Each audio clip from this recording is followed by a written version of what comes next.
তো আবার আসলাম আপনাদের মাঝে আরেকটি ভিডিও নিয়ে। তো এই ভিডিওতে আমি কথা বলবো আরেকটি গাছ সম্বন্ধে, যে গাছটির ফলের গাছ, যে ফলের গাছটি খুব পরিচিত একটি ফলের গাছ। সেই ফলের গাছটির নাম হলো বড়াই গাছ। হ্যাঁ, বড়াই গাছ সম্বন্ধে বলবো, যেটা আমার পিছনেই আছে একটা বড়াই গাছ। তো এই বড়াই গাছের কিছু সম্বন্ধে বলবো, তো গাছটিও দেখে দিব। তার আগে আপনাদের সম্বন্ধে কিছু বলে দিব। এই বড়াই কিন্তু অনেক একটা জনপ্রিয় একটা ফল, যেটা হলো বড়াই আচার হয় বা বড়াই কাঁচাই বলেন নাকি। কাঁচাই যেমন আপনার অনেকজন কাঁচা খায়, আবার অনেকজন যে লবণ মরিচ তেল দিয়ে মিশাই খায়। আবার অনেকজন এটা কী করে, শুকার যখন এটা পাকে তখন এটা শুকিয়ে এটা আচার করে, বা যেটা আপনারা চাটনি করে, এটা অনেক রকমের করে থাকে। তো এই সম্বন্ধে কিছু বলবো আমি এখন এই বড়াই সম্বন্ধে। তো পশ্চিম বাংলা ভারতে একে কিন্তু কুল বলে। আমরা এখানে বড়াই বলি, কিন্তু পশ্চিমবঙ্গ ভারতে এটাকে বলা হয় কুল। তো এই কুলের সাথে হিন্দু সরস্বতী পূজার একটা সম্পর্ক আছে। হ্যাঁ, যারা হিন্দু তারা জানবেন কী সম্পর্ক আছে, আমি তো জানি না। যারা জানেন তারা অবশ্যই কমেন্ট করে জানাবেন কী সম্পর্ক আছে এই কুল। তো পশ্চিম বাংলার হিন্দুরা শ্রী শ্রী সরস্বতী পূজার আগে কুল খায় না।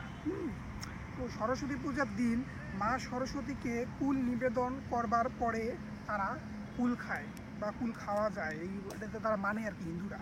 তো প্রতি স্কুলে মা সরস্বতী পূজা কিন্তু হয়, প্রত্যেকটা স্কুলে এখন। তো সুতরাং কুলের সাথে সরস্বতী পূজার একটা কিন্তু সম্পর্ক আছে। এমনকি জয়রাম বাটিতে মা শারদা দেবীকে সরস্বতী পুজোর দিন দুপুরবেলা কুলের চাটনি অন্নভোগে কিন্তু দেওয়া একটা ওদের রীতি। মানে যারা হিন্দু তাদের একটা রীতি, এটা কি রীতি হলে তাদের যেমন বিভিন্ন নিয়ম আছে না, এই নিয়মের মধ্যে এটা একটা নিয়ম, তাদের একটা রীতি এইটা।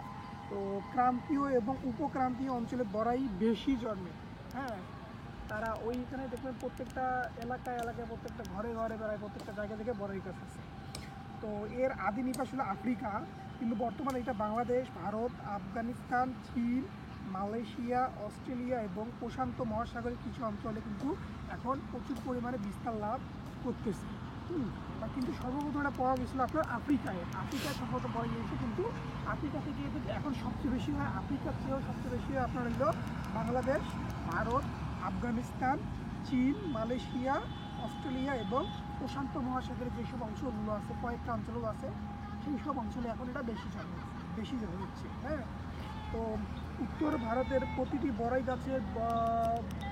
বড়াই গাছের আপনার বছরে 80 থেকে 200 কেজি পর্যন্ত বড়াই ফলে প্রত্যেকটা গাছে। মানে ভাবেন, একটা গাছ থেকে আপনি যদি 80 থেকে 200 কেজি বড়াই পান, তাহলে কী পরিমাণ আপনাদের বড়াই ধরে এখানে। তো 10 থেকে 20 বছর বয়সী গাছের ফলন একটু বেশি হয়। যে গাছের বয়সটা 10 থেকে 20 বছর, সেই গাছটা অনেক বেশি ফলন হয়। তো কুলে বিভিন্ন খনিজ দ্রব্য এবং ভিটামিন এ ও সি আছে। কুল মানে বড়াইয়ে অনেক পরিমাণ ভিটামিন আছে।